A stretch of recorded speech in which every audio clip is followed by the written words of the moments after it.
Bon, les vacances, c'est pas vraiment des vacances pour moi. J'ai encore bossé une semaine. Et je vais prendre après, peut-être, je sais pas encore, peut-être 2 semaines de vacances après. Je pense que je vais aussi me poser un peu à Dunkerque pendant une semaine, tranquille, sans rien faire. Premier jour, je suis arrivé en France. Déjà, je me rappelle pas comment je suis rentré parce que je dormais dans le train et tout. Tu vois. Mais après, j'ai traversé vraiment des moments difficiles, tu vois. Dormir dehors, galère pour chercher l'école, galère pour aller chercher où manger. C'est.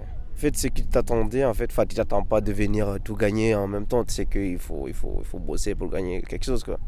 Mais tu te disais quand même que quand tu es sérieux et tout, tu as envie d'avancer, t'as pas de problème, que ça allait être facile et tout, tu vois. Mais en général, non. Ça dépend pas de ta volonté d'intégration, non, non, non. Ils vont te faire chier. Merci de patienter. Nous allons prendre votre appel. Oui, allô. 115 de Lille, bonjour. Après, c'est difficile à entendre, hein, mais c'est la réalité. C'est qu'il y a un délai d'attente très conséquent sur l'île, que ce soit pour les familles ou les personnes seules. C'est bloqué, ça changera pas. Vous allez rester là jusqu'à la fin du confinement, je peux vous le garantir. Là, pour aujourd'hui, on n'a pas de solution. Donc, ce que je vais faire, moi, c'est enregistrer son appel. Mais vous savez, des familles à la rue, on en a beaucoup au téléphone tous les jours. Il n'y a rien à faire, monsieur. C'est pas votre tour, monsieur, tout simplement. Quand tu dors dehors, même si tu deviens millionnaire après, tu peux pas l'oublier, tu sais. Et quand tu as une personne en fait qui est là un peu pour toi, enfin même s'il te donne pas tout ce que tu veux, mais qui vient au moins te dire hey, là-bas il y a une association, tu peux aller manger là-bas et tout, tu vois. Ça aussi c'est des trucs que tu peux pas oublier en fait, tu vois. Tu peux pas oublier parce que enfin, lui t'a sauvé la vie en quelque sorte, tu vois.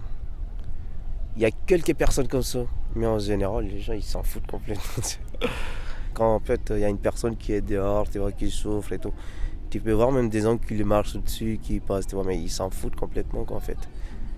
Par exemple, moi le matin quand je suis arrivé, je voyais des gens dormir dehors, je dis mais non, c'est pas possible. Par exemple, chez moi, un Guinée, tu peux pas voir des gens dormir comme ça et les laisser comme ça, sans demander au moins s'ils vont bien, tu vois. Et en France, c'est normal. Tu trouves quelqu'un dormir dehors, bah tu passes quoi. Ça, c'est un truc qui m'a marqué parce que c'est une grande différence qu'on a. Quoi. Mais voilà, maintenant, comme je t'ai dit, je suis habitué en fait. Je ne vais pas devenir comme eux, mais je commence à comprendre quoi. Chacun a sa manière de vivre. Ici, c'est normal, mais ailleurs, c'est pas normal. Tu vois.